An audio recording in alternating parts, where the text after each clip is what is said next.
অসমত সমগ্ৰ চাহ খেতিৰ লগত সকলো জড়িত, সকলো গাঁও ভূঞে চাব গ'লে মানে সকলো চাহ খেতিৰ লগতে জড়িত। কিন্তু তেওঁলোকে কিন্তু এতিয়ালৈকে কিন্তু উচিত মূল্য পাবলৈ সক্ষম হোৱা নাই, কিয়নো তেওঁলোকৰ যিবিলাক মানে কোম্পানী আৰু যিবিলাক কল কাৰখানা তেওঁলোকে গঢ় লৈ উঠাইছে তেওঁলোকে কিন্তু উচিত মূল্য দিয়া নাই।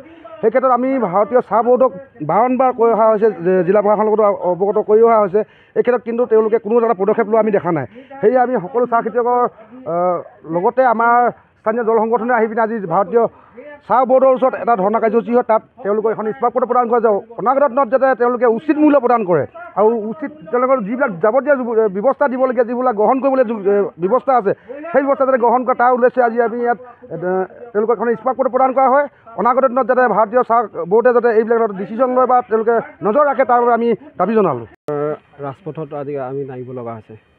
আমাৰ কৃষকসকলে ইমান কষ্ট কৰি যথেষ্ট কষ্ট হয়, সাৰ পানী দিয়াৰ পৰা আদি কৰি হয়তো মানুহো লগাব লগা হয়। কৰাৰ পাছত যদি আমাৰ কি হয়, কৃষকসকলে উচিত মূল্য নাপায়, তেওঁলোকে কি হয় বাগান চলাব কেনেকৈ? আৰু সেই মাধ্যমে আমাৰ সকলো আমাৰ ডিষ্ট্ৰিক্টৰ সকলো কৃষকসকল জড়িত হৈ আছে, তেনেকৈয়ে ঘৰ চলাই আছে। আৰু বিশেষকৈ চাব গ'লে কেতিয়াবা কোৱা শুনো কি আমাৰ যিসকল কৃষকে পাত উৎপন্ন কৰি দিয়ে সেইবিলাক পাত কোনো মূল্য দিব নোৱাৰে। যদি দিব নোৱাৰে তেনেহ'লে বৰ্ডে এটা ভাল শিক্ষা দিয়ক, গাঁৱে গাঁৱে বা কৃষকসকলক লগ হৈ পিনি ভাল প্ৰশিক্ষণ দিয়ক। এনেকুৱা পাত হ'লেহে কি কয় আমি ল'ব পাৰিম। তেনেকুৱা ব্যৱস্থা কিয় কৰিব পৰা নাই?